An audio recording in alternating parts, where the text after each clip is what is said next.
92.7 WOBM with the Black Eyed Peas on a Friday morning, TGIF 842, 49 degrees. And joining us, our entertainment guru, Erin Vogt, is in with the weekend movie review. Good morning, Erin. Good morning. Happy Friday. Hey, Erin. All right. What do we have cooking for this weekend? It's kind of interesting that there are a total of 5 new movies. Oh, that's crazy. They're jamming them in, and I'll say up front that I don't expect any of them will knock Fate of the Furious off its perch at the top. Mm-hmm. So, but you have a lot of different ground covered. The biggest release, the hitting most theaters, is this thriller, which we kind of feel like we've seen before. Yeah, we were mentioning that earlier. Yeah. We've seen this movie. Unforgettable, which is ironically named Unforgettable, Katherine Heigl and Rosario Dawson. So you got the 2 female leads there that we know. But Yeah, and that's where the And ex comes back and stalks, and we've seen this. Heigl plays the crazy Were they ex. married? They were married. There's a young daughter that's in the plot in line. the mix of this. Okay. Dawson's the new woman. The guy that they're fighting over, he's unforgettable. He is forgettable. He's this guy, Jeff Stoltz, who has not been in too many things, but that's the one that they're saying that'll be the biggest opening of these new releases. Now, if Hollywood goes along with most of these types of movies, Katherine Heigl will lead eventually to her unfortunate demise. Yeah. By the end of it. Rosario Dawson will do her in at the end. Yeah, she's a tough lady. So. Yeah, so should be quite a... She can handle it. I don't want to use the term cat fight, but it should be quite a cat fight at the end there. So. It pretty much does come down to that. Now, the other one that really puts a lot into it is this historical drama. But there's also a love triangle that they added to it. The Promise, another high acting profile. Christian Bale and Oscar Isaac are in this alongside. And it takes on the Armenian genocide. Yes. So it's something that a looked lot intriguing. It looks like a very intriguing movie. I feel like it could come away, even if there's mixed reviews for the movie itself. Oscar Isaac is very what it strong reminds right now. me of is Red, or Reds, I should say.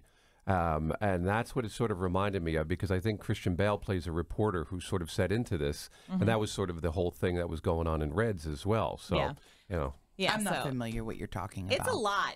What is Reds? It's like the Cincinnati Reds or Big Red? It's a movie. What is Reds? It's a movie. Is that recently? It was in the 80s, I think it was. Oh, I never have heard of it. Well, that same reaction, I think, is what a lot of people have to the new one, to The Promise, because I didn't, not know much about it, but it seems like it could be the heaviest hitting out of what we have, but you have to kind of it's a thinking person's movie for the weekend. You but it is based on historical fact, though. It is. Well, that's pretty cool. But I've seen some reviews that say that the love triangle was kind of wedged in there. Yeah. So even though it gives out obvious kind of momentum, if you're really trying to take on this big heavy issue, it kind of takes away from it, I guess, depending on what you're going there for. By the way, Reds was Warren Beatty and Diane Keaton. Oh, okay. It was set in Russia and during Revolution times, and he was a reporter in that. So. Gotcha. Yeah, this guy Bale is a photojournalist. Yes, in this one. so very similar. Very similar. The one that I think is definitely a no-brainer for the audience is Disney Nature is Born in China. That looks good too. That's a fun little documentary.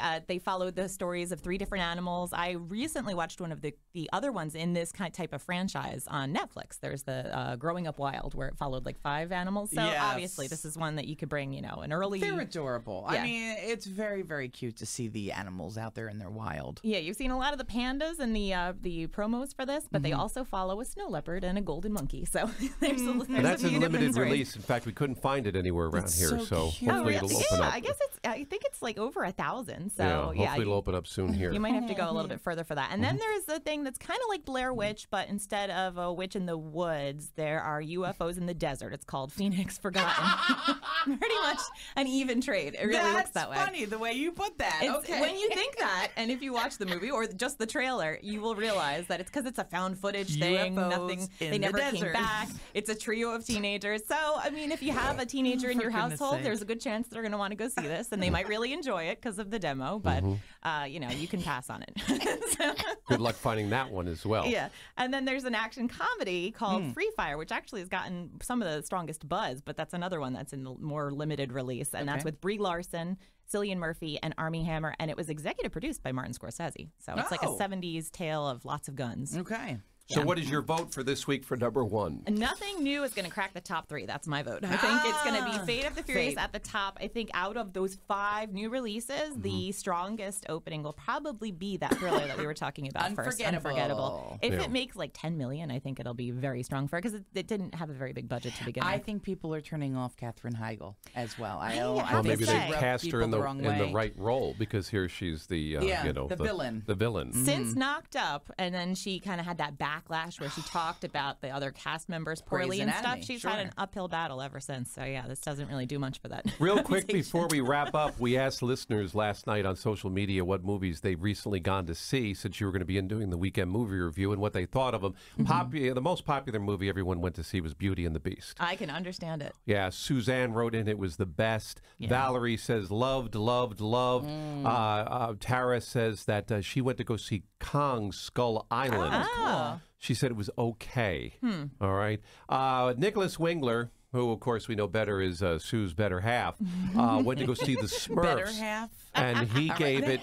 He gave it 2 thumbs down. Really? Yeah, he said Smurfs was bad. I liked it. I thought it was fun. Really? And Jillian wrote in about. He's probably wrong. All right.